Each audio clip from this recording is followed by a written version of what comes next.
Good evening, ladies and gentlemen. I am Achal Devangan, and it is my pleasure to welcome you all to the Editors Guild of India's Rajendra Mathur Memorial Lecture 2025.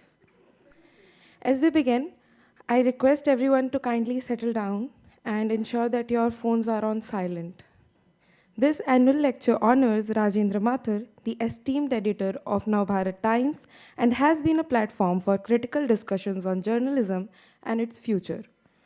Tonight, we reflect on the evolving relationship between media, technology, and business issues shaping the press today. We are honored to have Mr. Uday Shankar, co-founder of Bodhi Tree System and vice chairperson of JioStar, as our speaker.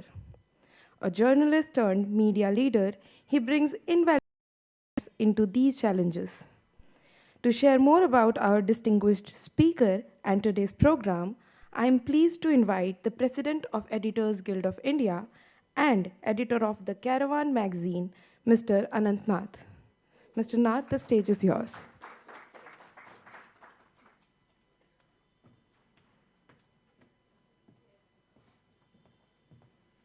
Thank you, Anchal. Good evening, everyone. Ladies and gentlemen, members of EGI, distinguished friends. On behalf of the Guild, it is my pleasure to welcome everyone to today's event, a resumption of annual Guild tradition, the Rajendra Mathur Memorial Lecture. The last lecture was organized in 2019 by the Honorable then President Shri Pranab Mukherjee. It is both a privilege and necessity to come together to reflect on the state of journalism that we live in. We are gathered here under shadows of a profound crisis, perhaps the gravest we have seen ever. Journalism, which has long been a pillar of democracy and guardian of truth, is now under siege from multiple fronts, from an insular government, new emerging technologies, dominance of platforms and how they govern the way we consume news and content, the shrinking business model of news itself, and perhaps the one that is most inward-looking for us journalists and editors, the eroding standards of ethics in journalism, and equally worse, the way journalism has perhaps become subservient to the cause of nationalism. These are issues that Guild has been taking up in its activities, statements, reports, programs, and some other forum, some of which we hope to touch today. But before that, a few words on the institution of Guild itself. The Guild, as many of you may know, was established in 1978 with the primary objective of safeguarding press freedom and enhancing standards of editorial leadership within the country's newspapers and magazines. The inception of Guild was a direct response to challenges faced during emergency when press freedom was severely controlled. Eminent editors, led by Sri Kuldeep Nayyar, of that era recognized the absence of a unified forum to advocate for journalistic rights, leading to the formation of Guild as a bastion for free and responsible journalism. The mission of Guild encompasses several key areas: protection of journalists' rights and safety, defense of freedom of speech, elevation of journalistic standards, and being an ethical anchor. The Guild does that by various means, the most obvious being issuing statements to raise awareness, build pressure on establishment, and most importantly, as an act of solidarity to those under attack. The Guild regularly takes up matters judicially when all doors are closed. It makes representations to governments, and often we commission fact-finding mission and research reports, and then programs and seminars. Since the inception, the Guild has been at the forefront of defending press freedom. In late 70s, soon after it was formed, it campaigned for restoration of press freedom that was suppressed during the emergency. In the 1980s, the Guild opposed draconian defamation laws proposed by the governments of Tamil Nadu and Bihar. A significant victory was achieved in 86 when nationwide protests by the Guild resulted in central government withdrawing a proposed Anti-Defamation Act that threatened journalistic freedom. In early 2000s, the Guild resisted provisions of the Prevention of Terrorism Ordinance that allowed for the preventive detention of journalists based on mere suspicion. Recently, the Guild has continued its proactive role in addressing challenges to press freedom. On judicial intervention, we have had some considerable success. On the matter of fact-checking unit, many of you will remember the Ministry of Information Technology had introduced IT Rules 2021, and later on, amendment to the rules in 2023, wherein they set up a fact-checking unit with the sole authority to decide what is fake, misleading, and false pertaining to government's own affairs, and with sweeping powers to order content takedown. It was nothing less than a censorship move. This came at a time when various other state governments were also toying up fact-checking units, and it almost looked imminent that the government will be the sole arbiter of what is false and what is not. The Guild, along with various other entities, approached the Bombay High Court, and after a long-drawn court battle, the court finally held the fact-checking unit unconstitutional.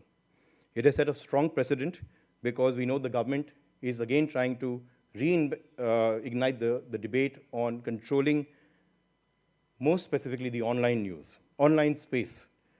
They set up a parliamentary committee to look into the question of the fake news. And they're trying to bring forth the agenda again, but the Bombay High Court judgment is a strong precedence. Another judicial intervention has been on the side of criminal laws. Any investigative journalist, independent journalist, or editor will know how criminal laws in the country are used very widely to harass and intimidate journalists. Unfortunately, the IPC gives enough and more provisions. One such provision was the sedition law, which was used very frequently against journalists to book them in, for even the most basic journalistic duty of critiquing the government. The Guild, again, along with a set of other entities, approached the Supreme Court, and after, again, a long-drawn battle, the court put the law in abeyance and asked the government to reformulate their view on sedition. It was a victory, but unfortunately, it has been a short-lived victory. BNS has reintroduced sedition under the name of treason and made it even far more wide and far more draconian. However, we have a good precedence from Supreme Court, and we hope to reignite and retake this issue with the Supreme Court. The Guild also approached the Supreme Court for inquiry into Pegasus, and a technical committee was formed. A report has been submitted. Unfortunately, the government of India did not cooperate with the technical committee, and therefore, their findings have not been conclusive. However, this issue remains important for us. On the fact-finding mission, the Guild commissioned 2 fact-finding mission reports in the last 2 years. One was to investigate the way journalists were being harassed in the Tripura. A 3-member fact-finding committee went in 2021 and came up with some scathing report on the way Tripura police and government was intimidating some journalists. Later on in 2023, at the height of ethnic violence in Manipur, of all institutions, the Indian Army wrote to the Guild, alleging that the dominant media in the valley has been serving a very biased and a polarized version of the events. The Guild sent a 3-member fact-finding mission, which corroborated the allegations of the Indian Army. The fact that the report was met with widespread criticism from within Manipur. A lot of criminal cases were filed against the previous president, Seema Mustafa, and the members of the fact-finding mission validated our concerns. We approached the Supreme Court, and fortunately, the Supreme Court has given the Guild members protection against any coercive action. And whatever criminal cases were filed against the Guild members have been closed down. But, however, there are 2 criminal defamation cases still going on.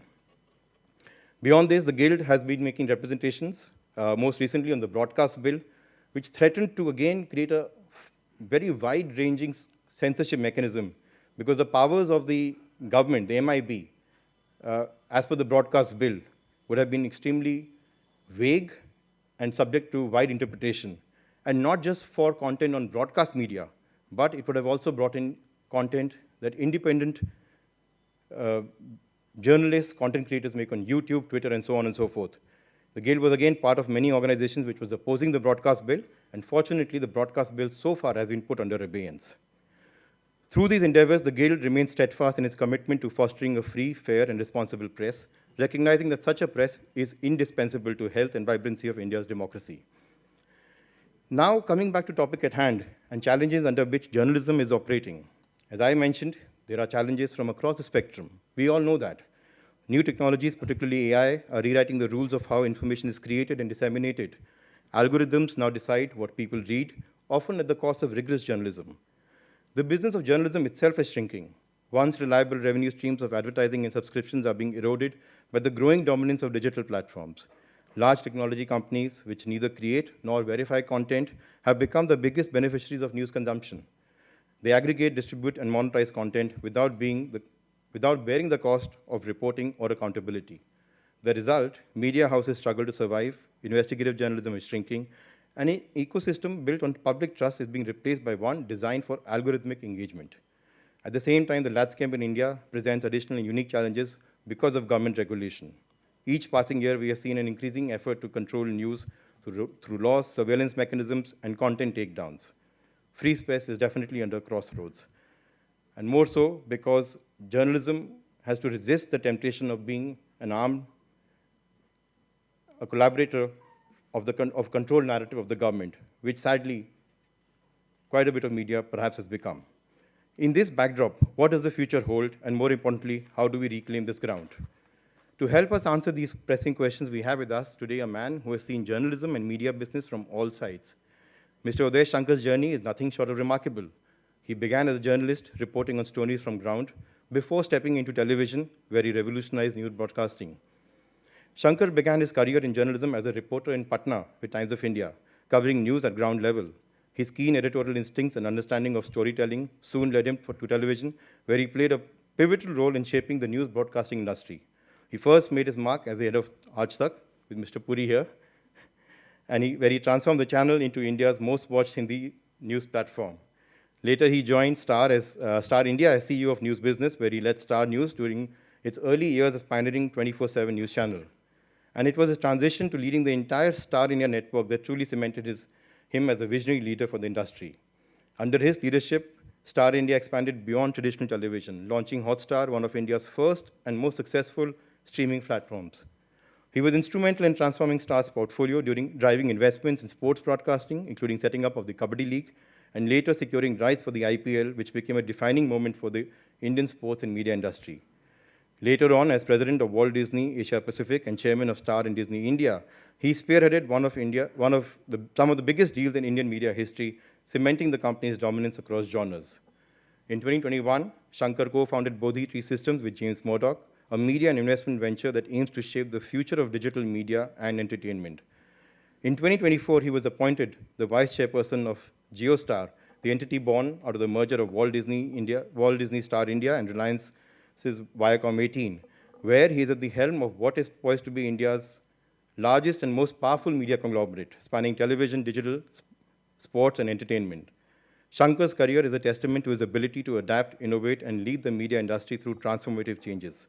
He has built and sealed business at every stage of India's media evolution, from print to television to digital streaming, while also recognizing the shifting power structures that technology has brought to the business of news and content. His journey from being a reporter to leading a global media empire gives him an unparalleled perspective on how journalism has changed and where it is headed. And so we ask, how does journalism survive in an era where newsrooms shrink, platforms control distribution, and AI-generated content threatens news production? How do we ensure that independent media remains financially viable when the biggest share of revenues goes to big tech? How do we preserve free speech in a country where regulatory constraints on digital journalism are mounting by the day? These are questions we must address if journalism is to have a future. And these are the questions we look forward to hearing Mr. Shankar's views on. But before we invite him to speak, I want to take a moment to reflect on the tradition that brings us together. For close to 30 years, the Guild has been organizing the Rajendra Mathur Memorial Lecture in honor of one of India's most distinguished journalists, the former editor of Bharat Times. Mr. Mathur was a fearless journalist, a sharp analyst, and a champion of free speech.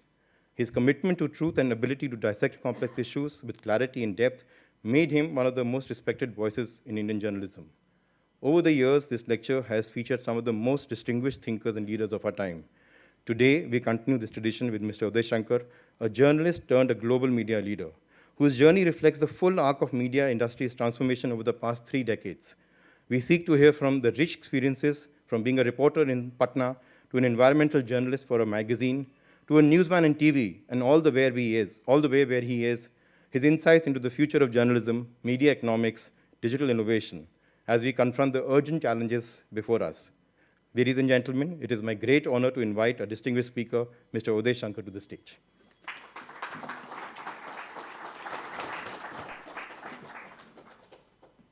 Thank you, Anant. Distinguished guests.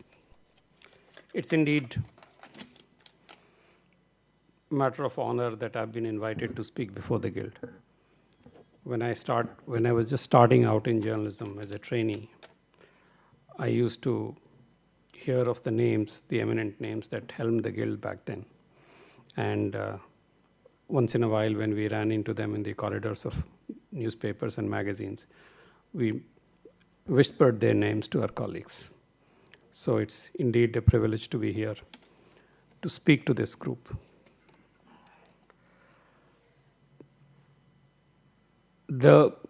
I'm not a speaker. I'm a practitioner, and as Anant, in his very charitable introduction, had said, I have been doing different things, but looking back is not something that comes very naturally to me. So, to today's subject of reflections on journalism and its future, I'll share my journey and I'll share my experiences, and through that, perhaps I'll be able to tell you how I have navigated some of those challenges and how I see about some of the future issues that the industry faces. Anand said that journalism faces a crisis today. I think that's a bit of an understatement. I think journalism as we know, or as we would like it to be, is dead. The question is, who killed journalism? And the reason I say this is, one, to be provocative, but also to recognize the fact that journalism, the way we have all been brought or trained to think of it, just does not exist, because the space for that does not exist. The world changed, and journalism, either the craft of it or the business of it, refused to change at the same pace. And that's the real problem. In my view, it was the world's most successful and powerful business of intermediation between what you wanted to see and what you could not, and where you could not be. Who you wanted to be and who you could not be. The journalists were the link. They were the critical link. And in ways big and small. A cricket match was happening at Lord's. You could not be there, so the journalist brought you the match. And you could, describe the match 24 hours or 12 hours later, and you were very excited to read every word. And you read it again and again. And there was an earthquake in South America. You didn't know about it, but the journalist described. And then the world changed. The cricket matches started getting telecast. The news started coming on, with the help of technology. The news started coming well before a journalist could go to the newspaper or to the TV channel and describe it. And we both started as news providers and news consumers. Suddenly came a time when we both started going to the same sources, namely the internet. Somebody was, Steve Jobs came with this remarkable introduction of cameras in a cell phone, and suddenly everybody who had a cell phone became a cameraman or camerawoman or a journalist. And instead of innovating and finding a solution for this fundamental crisis of disintermediation, journalists started to go to the same sources that the ordinary people had access to. So journalists started going to the Twitter or started going to Facebook or other such sources. Well, everybody could go there. And so the power that we had as journalists became severely undermined. I remember two instances. When I was a trainee at Times of India, I went to Patna as an intern at the Times of India. It was a big day for me. And my editor was a very, was a maverick, but an amazing teacher. On my day 2 or 3, he sent me to cover a press conference of none other than the then Chief Minister of Bihar, Bhagwat Jha Azad. I was on cloud 9. Here I was not even a journalist, I was a trainee. Times of India was very clear that it couldn't be trainee journalist, we were just trainees. And I was sent to cover this press conference. And I reached there a few minutes late because it took me some time to even figure out how to get to the Chief Minister's house. And there were a bunch of journalists sitting, and the Chief Minister was there. I went and introduced myself, and Bhagavat Jha said, now the media has arrived. We can start. Suddenly, I grew 6 inches tall.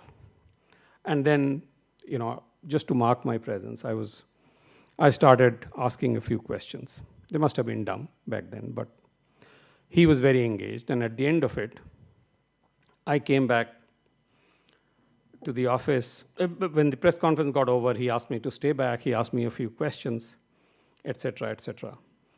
And I came back to the office. The editor, late Sumanto Sen, he was the resident editor of Times of India, Patna. He asked me how it went. I said, very good. He asked me what I thought of the man.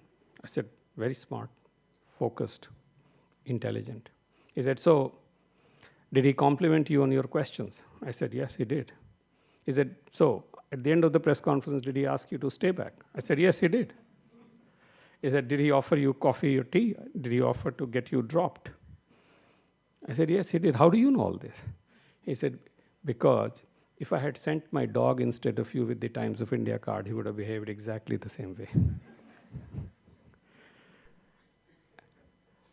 Things changed very quickly. I went back to Patna to report as a reporter, and I did something very, very soon after, reported something that Mr. Azad did not like, and he was livid. He was furious. And he said, I should not, he called and he screamed and he said, I should not allow you to enter my office. I said, all right, then you shouldn't. He said, unfortunately, my boss starts his day with your goddamn paper. So I have no choice. I have to suffer you. And that was the power of it. The rulers and the ruled, the bosses and the minions, everybody read what we wrote, what we reported. And that world changed, and we refused to change. We continued to do the same thing. A very senior leader in Delhi, who's no more sadly, and most of us liked him a lot. He once told me, this was soon after the Facebook came in, and he said, my life has changed because of Facebook. And he didn't look like the social media type, so I asked him what happened. And he said, earlier I had to talk to your lot for like 30 minutes, call them and be nice to them and talk to them, and then I would get 2 sentences in. And half of them will be the wrong ones, the ones that I exactly did not want to be printed. Now I don't talk to them. I just write everything on Facebook and post it. That was the fundamental crisis of journalism that came about, and unfortunately, this happened over a long period of time. The world was changing. And journalists and journalism refused to change. We receded further and further in our ivory towers. So it's a conceptual crisis. I don't think we should dismiss it by talking about politicians. They're all part of the problem. Politicians, governments, institutions, establishment. I think there is a much bigger problem. The intermediaries are no longer as valuable as they once used to be, because technology has disintermediated the whole process of communication flow. So that's the first big problem. The other problem is that with all of this, as the world was changing, journalists refused to even adapt to technology. I remember when I first joined the Times of India, a reasonably senior journalist, mid-level person, one of those news editor types, we all liked him. He was, in our view back then, he was very competent. And one day he quit, and he said he wanted to join some much smaller regional publication. And I asked him what happened. And he said, all these computer and internet, I can't handle. I don't trust any of this. And at this rate, I just love the pen. I want to write with my pen, and I do not want to edit or write on a computer. And that reluctance to change has cost us very dearly. I remember when my former boss, Arun Puri, wanted to launch India's first live news channel, Aaj Tak. He was very focused on building a world-class technology setup, really high-quality technology. And Aaj Tak, for those of you who may not have noticed, Aaj Tak back then was probably one of the most advanced news stations in the world. in terms of technology, anywhere in the world. It was truly the first paperless office in this country. There was not a piece of paper. But the journalists were the ones, who, instead of welcoming the power that technology was putting at their hands, the journalists were the ones who were most miffed. One of the biggest jobs that I had was to convince them that it isn't such a bad idea to learn how to write on a computer, or to just build the rundown or the stack of stories, not on a piece of paper, but on a software. And that reluctance to change has cost us dearly, because what we don't realize that technology succeeds in every society at every time only when there is a need for that. The society has a broader need for that. So the pressure keeps building, and one day it completely collapsed. So the same journalists who were so reluctant to change, suddenly came the innovation called OB-WAN. Nobody remembers them now, they have become obsolete, but they were considered more exotic than the Spacelink satellites back then. Aaj Tak did not start, there were no OB-WANs, so Aaj Tak did not have OB-WANs. Suddenly a bunch of new news channels arrived, and there was this very advanced technology of connecting your pictures directly to the newsroom through satellite.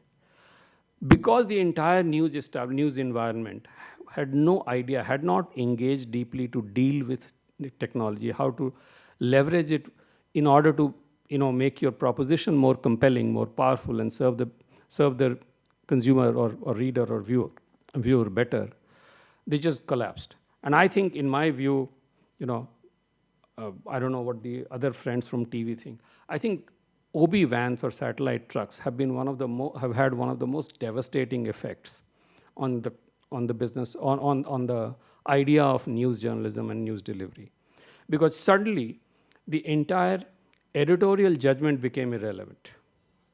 Suddenly, the logistics manager became much more powerful than the editor. The speed with which you could deploy a satellite truck at a location and link up with the satellite and start sending the picture became far more important than deciding what was useful for your reader or for your viewers, and what was relevant for the society, and what was the value addition you were going to do. So a satellite truck gets there, you link up, the message comes, oh, OB-WAN is connected. And the anchor, the editors had been marginalized in the process. The anchor became marginalized, because the anchor had only one role to say. तो आप बताइए वहाँ क्या माहौल है? And the mahal journalism took over. And after some time, it started with one satellite truck, and then 3 satellite trucks, and 4 satellite trucks. And everybody was describing the same mahal. Every anchor was asking the same question. And suddenly, the brand distinction, and brand is a word that journalists hate, but the brand distinction or the uniqueness of the masthead or of the news brand became completely irrelevant. Everybody was doing the same thing. So the viewers became completely indifferent to it. So the proposition that you listened to someone or you read someone because of the unique value that they were adding had gone missing completely. Newspaper or broadsheet or magazine owners mostly suddenly realized, why send journalists to the location? Just watch TV and start reporting. The journalists stopped going there, and everything began to look the same. So the viewers felt, or the readers felt, there was no value in any of this. As a result of that, there was no loyalty to anything. No one came to, with a few exceptions, no one came to read anyone in particular or listen to anyone in particular. And all this time, the institution of the editor and the journalists were completely oblivious to this. It just became a race to the bottom. And where there was no distinction, because there was no unique value that was added, this whole thing became a reach game. And I'll talk about that reach game a little later. That who had greater reach? When I launched Aaj Tak, for at least first year or 2 years, I didn't even know there was such a thing called ratings because I didn't need to. The impact of what Aaj Tak delivered was visible. You got a few politicians to call and complain, you got a few viewers to call and compliment, and that was it. We were happy. And then suddenly came reach. Everybody started measuring reach. Back then the ratings used to come on Friday or Saturday. And suddenly, the newsroom started dreading reach. And then innovation came in exploring which story will give us better reach. So a kid had fallen in a ditch, sad as it wasn't national news. But every OB-WAN deployed there and started reporting that for hours. And that's all that happened. Everybody is reporting the same thing. So reach was the only premium that you were going to get from. And there were these managers. What do I say about them? There is a lot of talk about quality of journalists and quality of journalism. Unfortunately, no one, even in the newsroom, talks about the quality of the managers. I don't know, Arun, I've often wondered, you built the most exciting and glorious pipeline of editors, but you also built, let's not go further. I now, because of my 30 years in media, in different roles, including business roles and association with global companies, I've had the opportunity to see managers from different countries and from all sectors of business and industry. I think, as a rule, the worst quality of managers exist in Indian media, and whose only qualification seems to be ignorance. And on the one hand, the journalists were refusing to change, and journalists have this funny habit. They all want good money, but they don't want to talk about money for the company. So they live in this make-believe world somehow that you should get a lot of money, regardless of whether the company makes a lot of money or not. And if you participate in helping the company make money, somehow that's a betrayal to the cause of journalism. When I first became a CEO, all my journalistic colleagues, who were very loyal to me, suddenly started looking at me as if I had become a turncoat. But this hostility between journalists as a community and managers became so dysfunctional that there was no real effort to explore the solution out of the crisis, the financial, technological, and credibility crisis that the media as an industry was facing. And that completely, that has continued since then. So the only thing you could do was to keep pushing reach and keep looking for stories that would deliver reach, and it became a race to the bottom. And the most damaging thing that came out of that was advertising became the biggest source of revenue. And advertisers don't care about quality. Advertisers don't care about anything. They care about reach. How many people have seen their advertising? They don't come to you for content. They come to you for the number of people who are watching or reading. And in that environment, and I think one of the worst things that has happened to Indian media particularly is this disproportionate dependence on advertising revenue. It started as an innovation in the 80s by the leading newspaper groups, and then the managers who came out of those newspaper groups, they believed in the same philosophy, and they just introduced a push towards more and more advertising. And as a result of that, pleasing the advertiser and creating content of the kind that the advertisers would pay for became the dominant norm. So entertainment story. They were not even good stories, but they just described the faces that people would be drawn to. And there was no attempt to build a direct relationship with the reader or the viewer.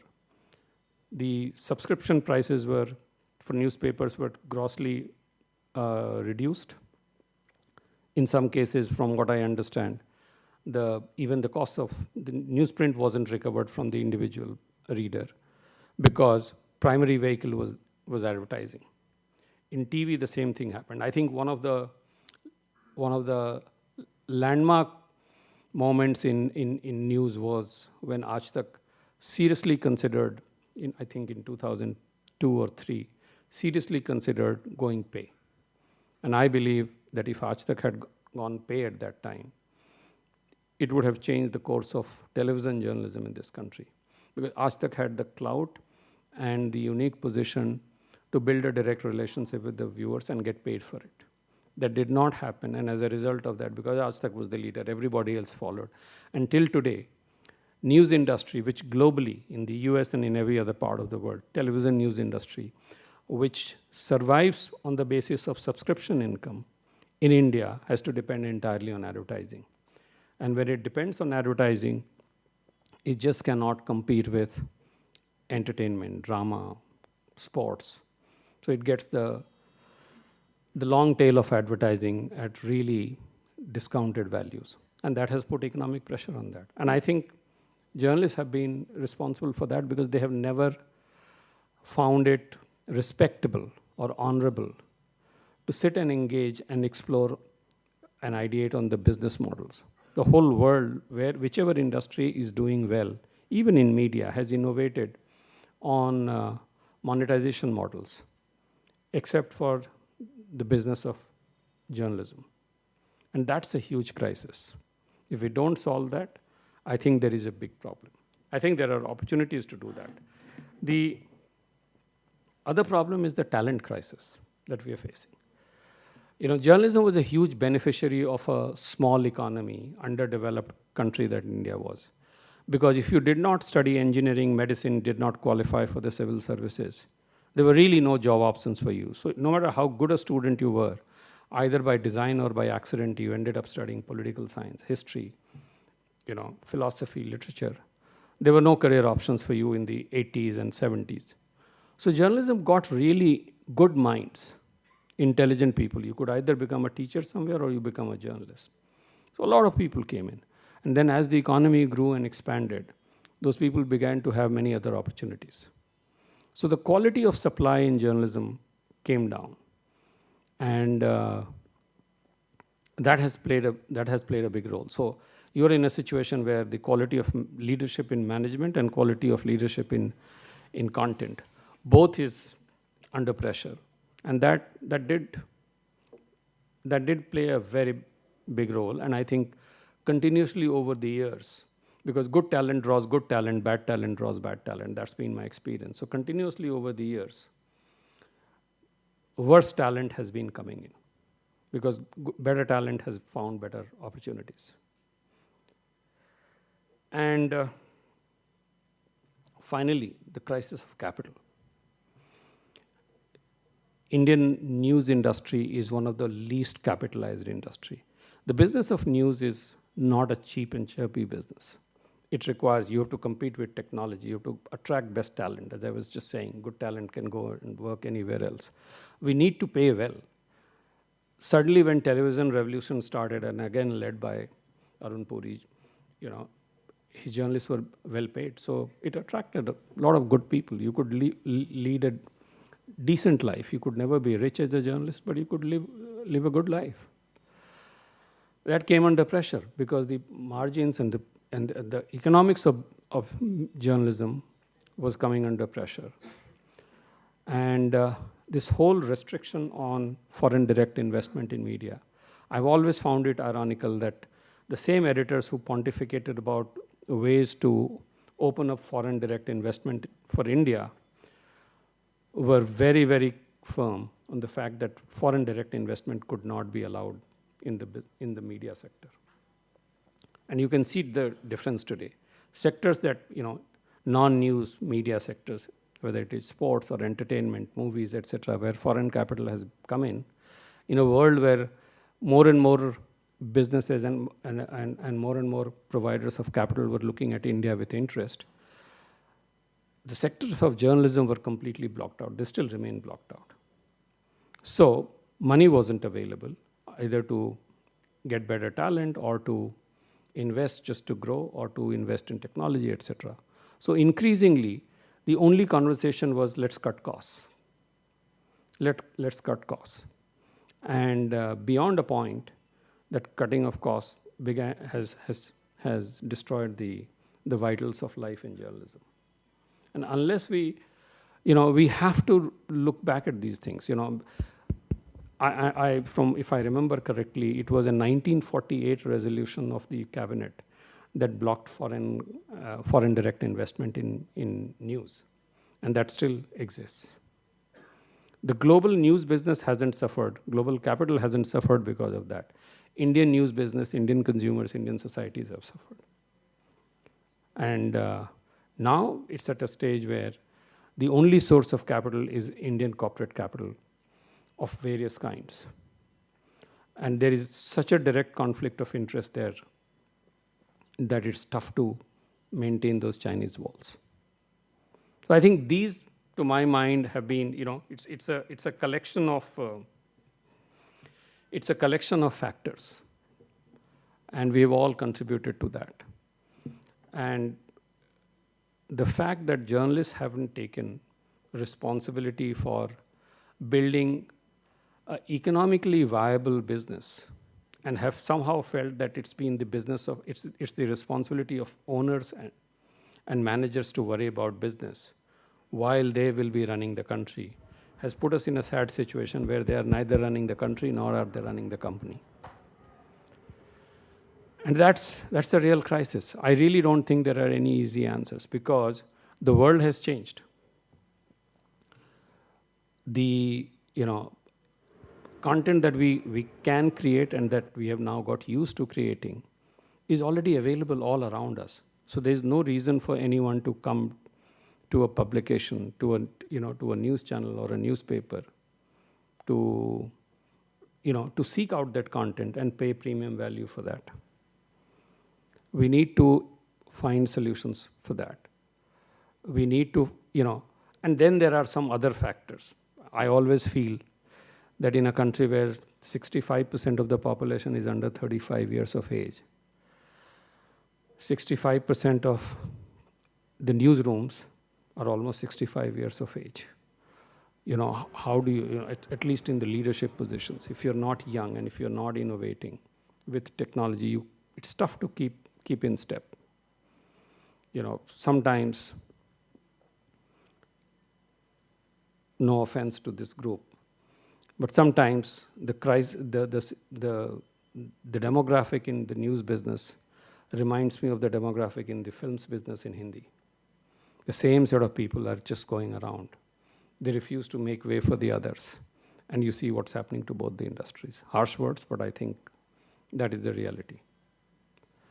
So now the second phase of this is even more critical. There is this whole train called AI is coming at us. It's already coming. We have to decide whether we board the train or we get run over by it. And that's going to be not easy. It just can't, we need to invest, we need to be thoughtful about it, and we need to design a new content paradigm that people will find valuable. We cannot be reporting the same thing and talking about the same things and expect people to be excited about it. Now everybody has a point of view. So first it was reporting the event, which got overtaken because technology made it much faster and democratic for everyone. And then it became opinion, and opinion just became, opinion makers realized that no matter how friendly they were, all their opinion every day would not find a place. So they decided to directly, they disintermediated the media platforms and started going directly. So every politician, every leader, every celebrity is tweeting the whole time because they realized that we took their photos, we took their videos and put it. They said, why waste time and why give them so much importance? We can start posting it ourselves, and that's where we are. So now we are competing with the source directly. Earlier, the source depended on us. Now, source doesn't need us. So we need to find paradigms. I think the only example I can give you is what's happening in the world of non-news entertainment in India and globally. I think look at the amounts of investment that have gone on. It's easy to say that the world of non-news or entertainment is rich and makes a lot of money, but look at the amount of investments that have gone into that. Anant referred to my crazy investments in cricket, but in the absence of those investments, we would not have been able to build the kind of sports ecosystem that India sees today. And if we hadn't invested in cricket, we would not have the resources to invest in kabaddi and in football and in badminton and in many other sports that are not profitable yet. But the margins of cricket allow you to invest in other businesses. Similarly, whether it is drama and films, somebody has to fund it, and people will fund it only when it's a robust business. Journalists need to wake up to the fact that they are essentially responsible for building a robust business. Being in denial about the realities of the business will deny you the existence someday. So I think that is where the crisis is. I still think the challenge is, the good news is that the average readers, average viewers' desire to consume content is growing disproportionately. The amount of time, all data suggests that the amount of time people are spending on content is growing in this country and everywhere else. And in this country, in the remotest parts, there is an increasing amount of time being spent on content. Whether we can muscle our way, whether we can sneak our way into that space is a factor of just creativity and strategy. And I think there is a need to do that. I still remain very hopeful about it. Journalism, as I said in the beginning, as we want it to be, or as we have always wanted it to be or thought it to be, is dead. Let's not cry over that. But is a rebirth possible? I think it is possible. In the same way that many industries, even in the media sector, there was a time when the films business was totally dead. And now you can see this. A film made in south of India conquers the whole of Hindi world. A film like Pushpa is a blockbuster hit in a place called Patna because they have used creativity, innovation, technology, and capital to excite, to create a wider audience, to excite and engage a much larger group of people. We have, over the years, consistently narrowed down the space in which we operate and in which we proposition. I think that needs to change, and that change can only happen from the journalists, because journalists are not cost center, which is something I always used to hear and used to annoy me in no end. Journalists are the ones who create the product. Journalists are the reason that people look at a screen or look at a newspaper or look at a magazine. Instead of feeling frustrated about it, I think time has come for journalists to take charge and innovate the content model, and then follow that through with innovations in monetization models. I'll just give you one example. If somebody can create a product called Angry Birds, I'm sure many of you have seen this, and make billions of dollars. If somebody can do virtual farming as a game and every day sell buckets of water and seed and fertilizer and virtual pesticides, all of it, and literally make billions of dollars from the same consumer, it's just because of the power of innovation. Because they have innovated and found different ways of finding engagement. I don't think news has done a great job. I don't agree with everything that they write, but I like the fact that the level of innovation that I see in the New York Times. They've created this whole thing of spelling bee, which is a major driver of revenue, whether it is cookery or spelling bee or stuff like that. They have one of the most insightful things that I find there is this whole thing called wire cutter that they do. It is, they just review consumer products. It could very easily slip into the domain of paid journalism, but it is not, because they have maintained their journalistic standards. They assess, they're very transparent, and they tell you, you want to buy a kettle. We will review 10 kettles, and we will tell you the best kettles on various parameters, and we'll make money from that. But it's all transparent, and the standards of rigorous examination of facts and conclusions, not opinions, conclusions and inferences based on those facts will be offered to you, and the society values that. That's what we see from there. So I think there is a hope. But what we are creating today, all of that in print and in visual form can be created by the AI models. And those AI models are growing at a speed that's scary. So we need to stay ahead of that and, innovate on the models of our product and offering, and build credibility at a time when the world is so short of credibility. The most premium currency, I think, for media can be credibility. We know that we can't report on everything because some of it is too uncomfortable for a lot of people. But what we report must be credible.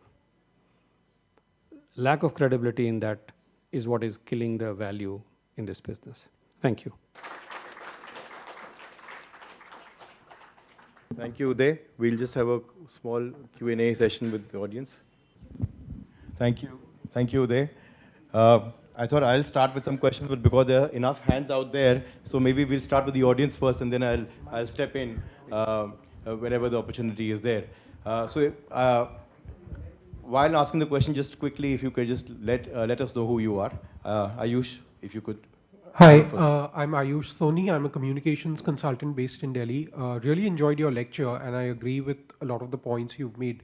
The question I wanted to ask is this: how much do you think institutional rigidity or resistance is responsible for the lack of innovation in the Indian news media business, especially when it comes to legacy media?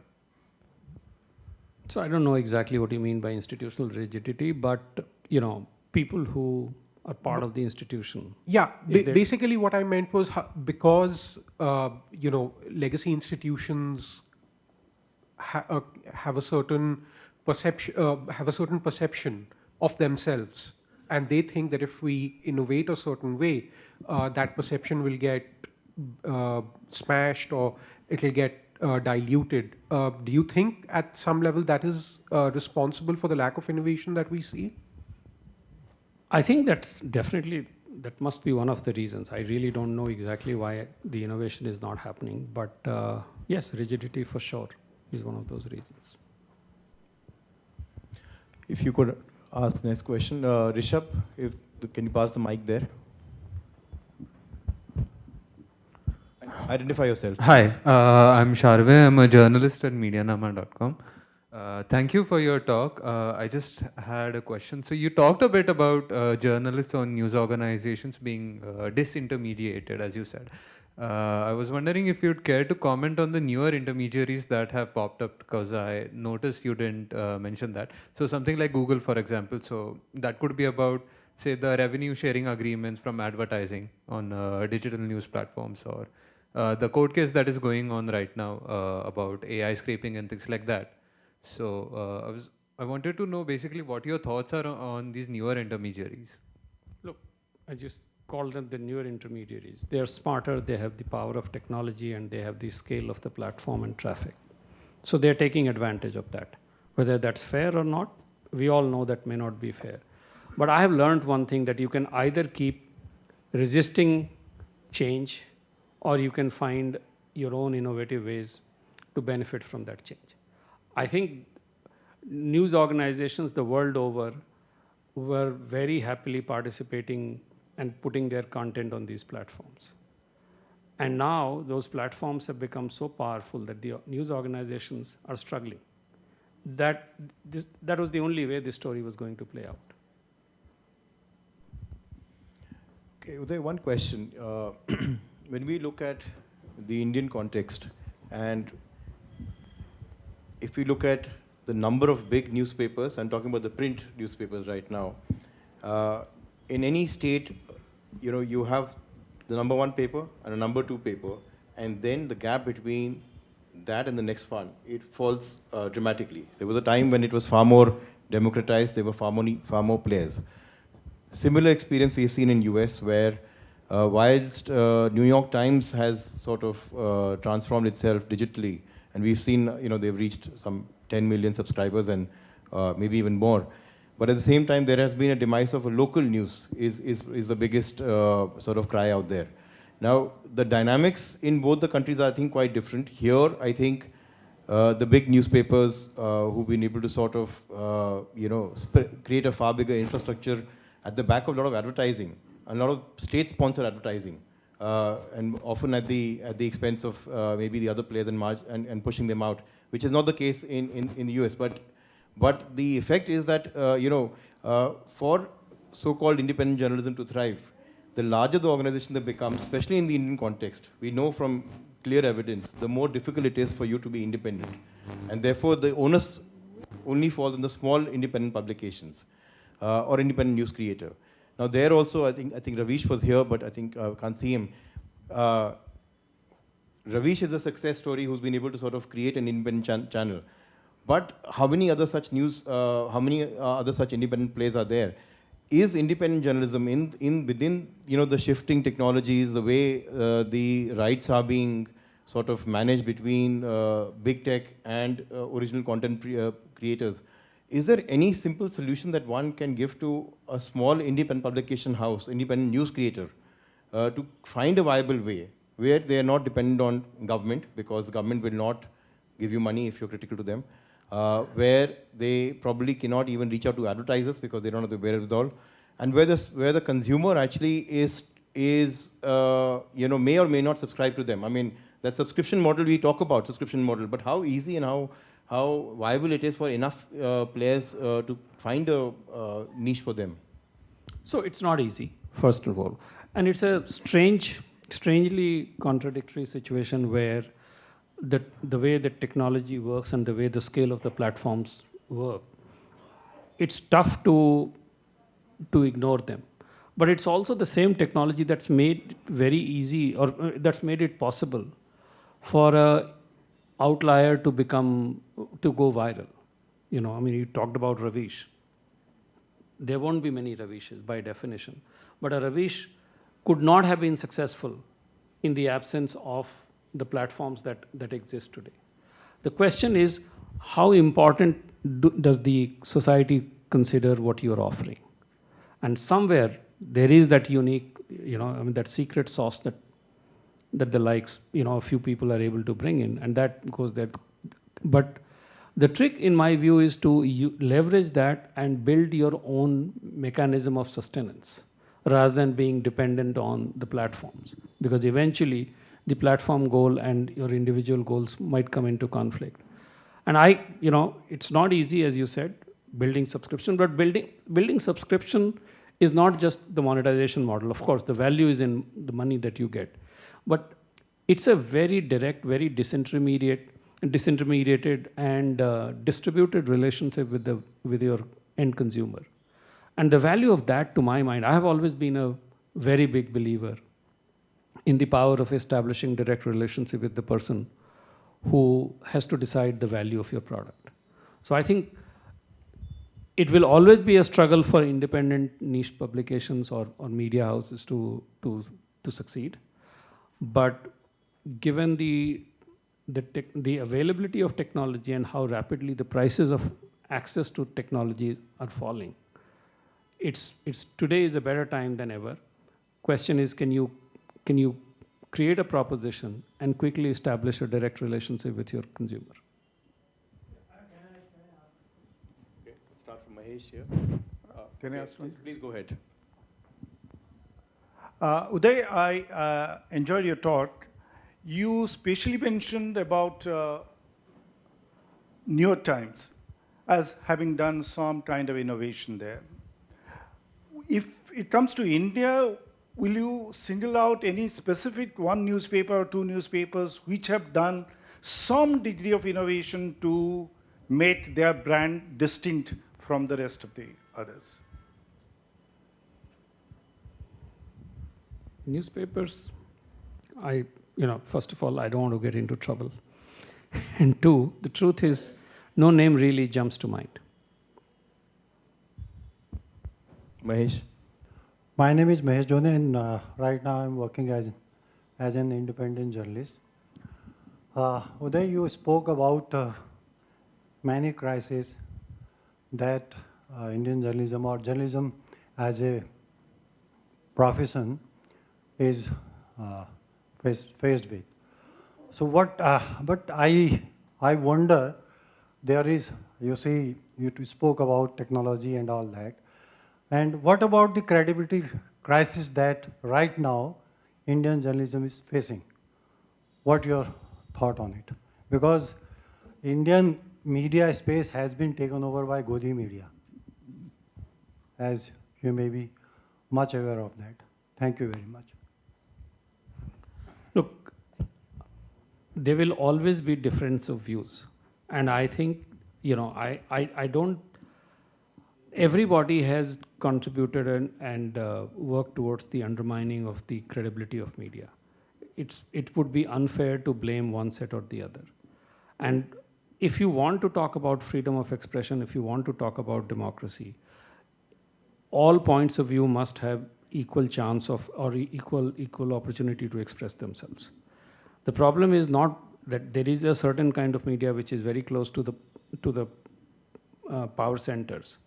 The alternative media hasn't found a proposition that is acceptable or that the viewers or the readers are attracted towards. Some amount of soul searching needs to be done. That why is, if one side of the media is so unacceptable, why is it so acceptable to the rest of to a large part of the society?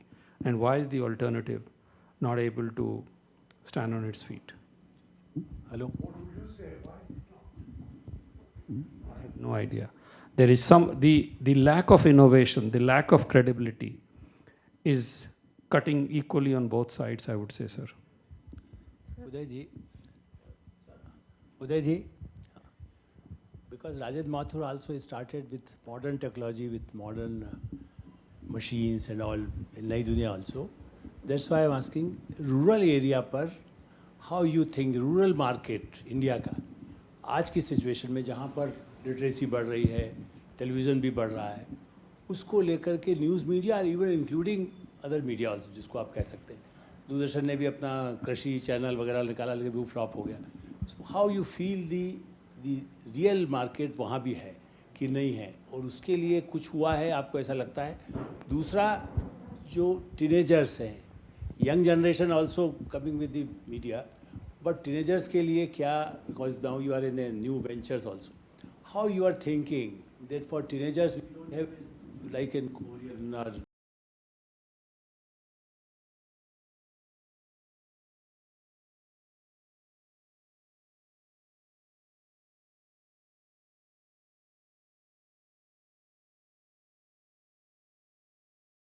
Point है जिसमें आगे जो technology में news and also in the entertainment to some extent, how you think for future? Alok ji, पहले तो हमको ये नहीं मान लेना चाहिए कि जो रूरल एरियाज़ में हैं या टीनेजर्स हैं उनके लिए कंटेंट नहीं है. वो जो कंटेंट, जो जोग्राफिकली डिवाइडेड कंटेंट बाउंड्रीज थी वो तो ख़त्म हो गई हैं, तो उनको सब कुछ मिल जाता है जो वो चाहते हैं. ये बात ज़रूर है कि हम शायद नहीं उनको दे रहे हैं, तो अगर हम नहीं दे रहे हैं तो वो कहीं और से ढूंढ के ले रहे हैं, वो इंटरनेट पे जा रहे हैं, वो अपना कंटेंट देख रहे हैं. And today we see data, my business of entertainment, we see data, whether it is sports or entertainment, drama, movies, etc. This level of content appetite I have never seen in history. जितना गाँव में देखा जा रहा है आज की तारीख में, जितना स्पोर्ट्स देखा जा रहा है, लाइव स्पोर्ट्स डिजिटल मोबाइल की वजह से और डेटा अवेलेबिलिटी की वजह से, या एंटरटेनमेंट देखा जा रहा है, या फिर सोशल मीडिया का जो कंजम्पशन है, उसमें न्यूज़ भी है, नॉन न्यूज़ है, तो लोग तो देख रहे हैं. प्रॉब्लम इज़ कि जो formal media है, that has not been able to create paradigms to participate and benefit from that. You were talking about data. One question, both on the news part and the non-news part. It's, we can admit this very clearly that much of the large news organizations are working under a very adverse government pressure. As a result, we're not able to see true independent journalism often with mainstream media. However, and this is something I think Vanita and one of her, Khandekar Kohli had written in one of her columns, that the electorate, about 40% of them is voting for the government in power, 60% is not voting for them. And they are looking at a counter viewpoint. Even those who are voting for them are, not all of them are happy with the kind of state of affairs of journalism, and they're also looking for a counter viewpoint. Are they getting, is their appetite, because we're talking about appetite, purely from a data point of view, the appetite of a very large cross-section of electorate, of citizenry, which looks for a critical assessment of the government, is not being met. Similarly, in the non-news, in the entertainment business, there again there's a pressure of promoting the kind of films and serials and programming which doesn't talk about social issues which might be uncomfortable to the government in power. As a result, mythology has been greatly promoted in the last 10, 15 years, one could say. We have kind of movies which take up a nationalistic cause. Therefore, the non-news entertainment content that would have really struck at societal problems and irrespective of politics is perhaps not being produced as much as one would have said in 1970s and 80s and earlier on. But there's an appetite because, and naturally there has to be an appetite.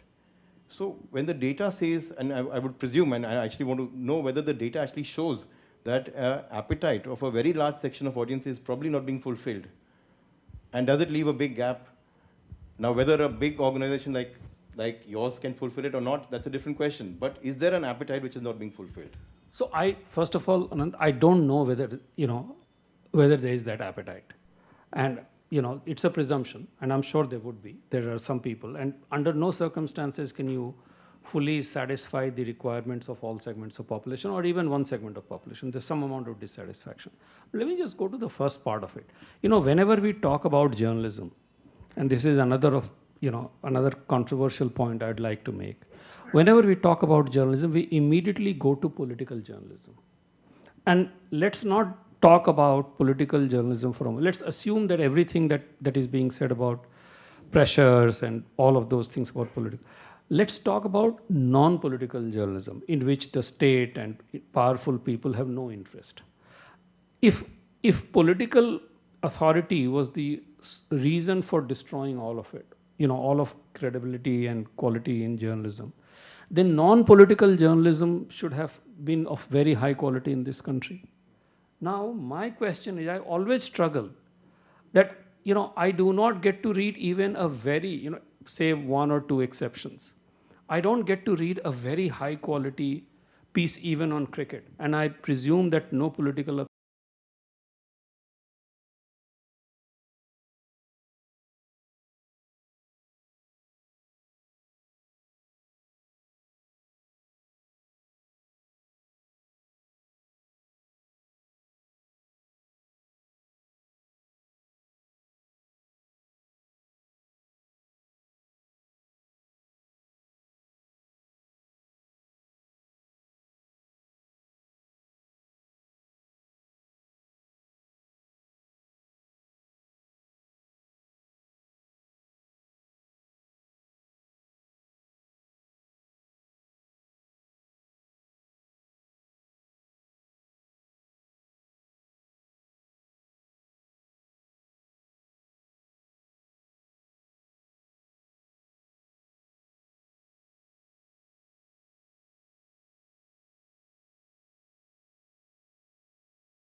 There are a lot of films that are successful and made by very small producers. I just gave you the example of this film, a lot of films from South in the last few years, who nobody has heard of, nobody has promoted those films, and those films have taken the country by storm because it was good work, and it was good work as judged by the people who watch movies and who want to pay for and watch the movie.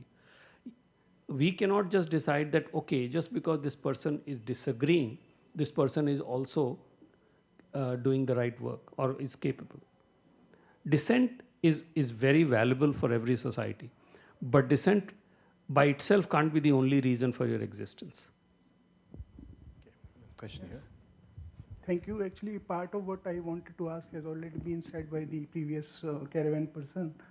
So actually, I have two small questions. First is that in this era of technology, and you said that media needs to innovate, news media needs to innovate, and they need to infuse the technology and embrace this demographic dividend, bring in young people. But at the same time, like we have seen in other sectors of the economy, like whether it is education or healthcare, the openness or liberalization or open to capital and investment, it doesn't necessarily bring in quality. Though it may be, you may increase your reach and may be commercially successful, but at the end of the day, it may not bring in quality. Like we say that there are art movies, good movies, and they fail. They are good movies. There is art for the masses, and there is commercial movies are for the masses, and art movies are for the classes. So, so how to balance the commercial interest with the quality? You may be commercially successful, you may make money, but at the same time, the content may not be of very high quality. So quality takes a hit when market forces determine each and everything. So it is not necessary that market forces or the profitability motive may bring in quality. And secondly, you said that there is a pro-establishment and anti-establishment media.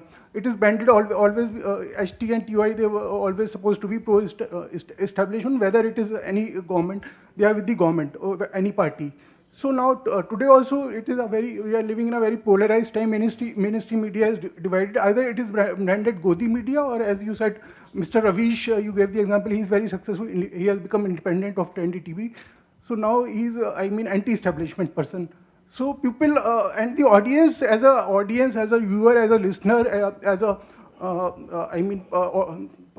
layman or common man, I am also, the people also like to hear, they are also biased and prejudiced as the journalists. So the facts are getting diluted, and the journalists, their opinions are replacing the facts. So they are not able to balance the facts with their opinions. So the viewer or the listener, they also want to listen to whatever their own personal prejudices and biases are there. So either the question, please. Yeah. So my question is, they either follow this way or that way. There is no, neutral space. You are either this way, black and white. There is no gray space to discuss. And as you say that about what about and journalists, they say that journalist role is to ask the questions. But when you ask the question, there is an assumption. So you are also biased and prejudiced. Okay, we'll take Thank three you. questions together, and so that we Thank can finish. Paranjoy wanted to ask one question. We'll keep this question in mind. Paranjoy and maybe one. Okay. We'll just take two more questions after this. This one and Paranjoy after this, please. Yeah. Hi, Mr. Shankar. My name is Udit. I'm a journalist with The Print.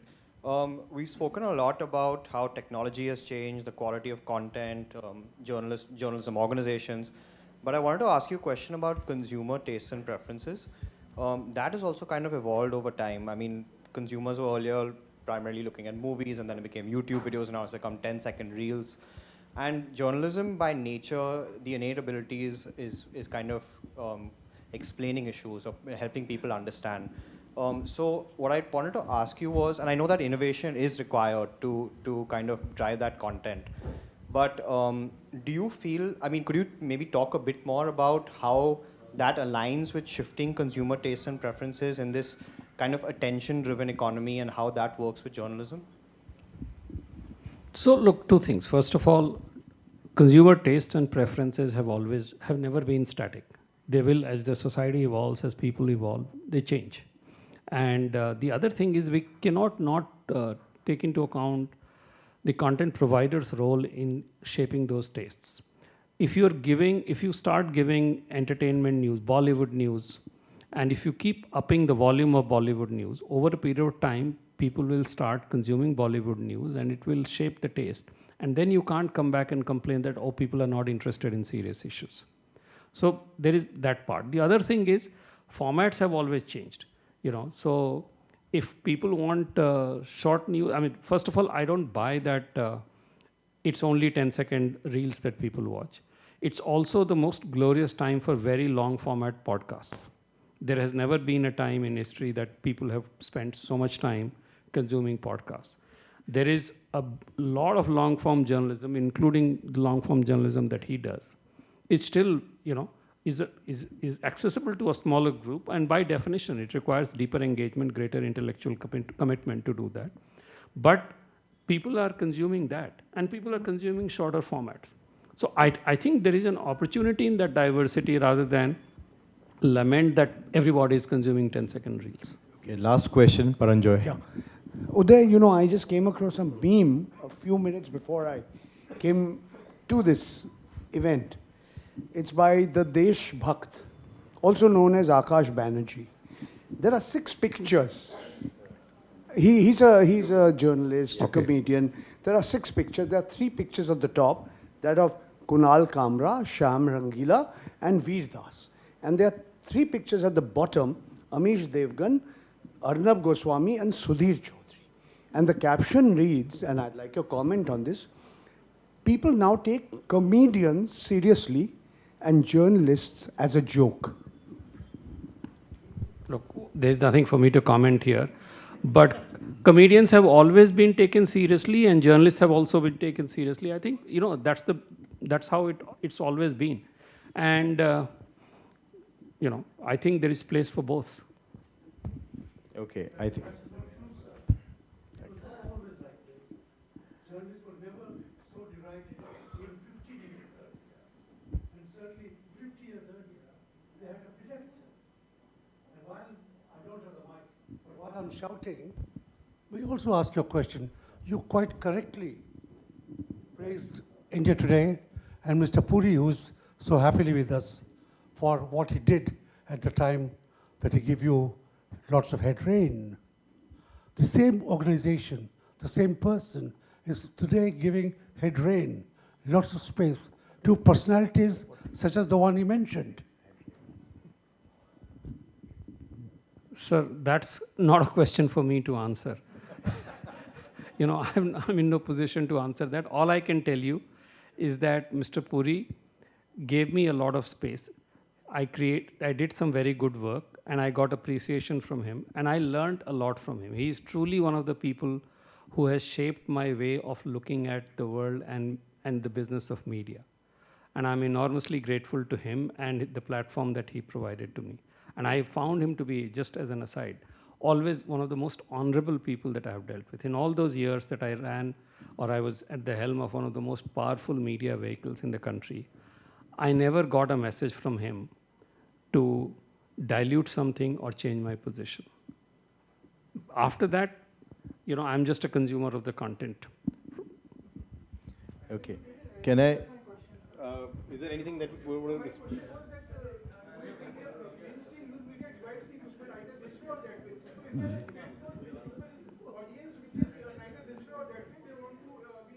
There is always space. There is no space. Space has to be created, sir. You have to create something that people will consume. And if they like it, they will consume. And all I'm saying today is that while there is a lot of content and a lot of content providers, the distribution of content has become easiest that ever was. You can really create content sitting in a remote village in the Himalayas and distribute it to the farthest parts of the world. Can I thank you there? Can I invite Prasad, KV Prasad, former associate editor, Tribune, and treasurer of the Guild, to give a thank you note. Good evening. Thank you, Mr. Uday Shankar. I certainly would say you gave us a lot of thoughts, and that has provoked many in this room and also many who are watching us live on Facebook. Certainly, I would like to say one thing from my personal side, having transited from a print journalism when we started, In fact, our organization, I joined the PTI, which was the first organization which computerized the news operations. And we went paperless way back in '85. And one of the advantages we as trainees had, the seniors taught us more because they didn't know how to operate the computers. So we were the beneficiaries of that. We got trained by hardcore professionals to edit a copy much faster.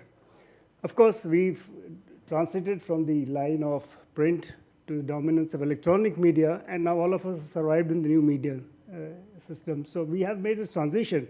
But certainly one point is, which came in very strongly from what he said, there is us versus they.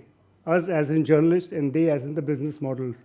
And somewhere down the line, I do realize that having worked in some of the prestigious organizations, there were walls, and the walls had either to be broken by the management or we had to do our job at the end of the day.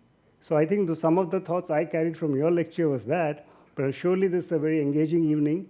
And thank the Editors Guild President Anant, Nath, the executive members who are here personally. Rajdeep is there, Ashos, and Mr. Rajendra, the former president, Alok Mehta ji is here.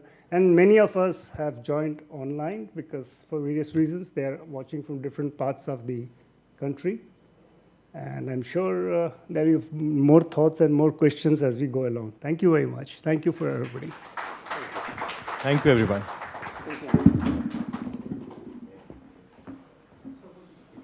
Prasad, come. Raj, and you come. Mr. Puri.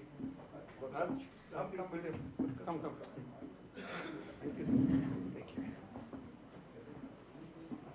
Rajdeep?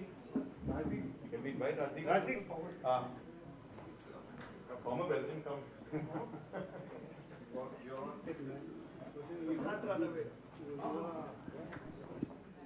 think we'll go.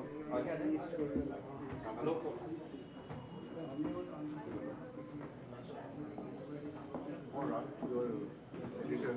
No, come. Yes, come. Uday, you have to be in the center. Yeah.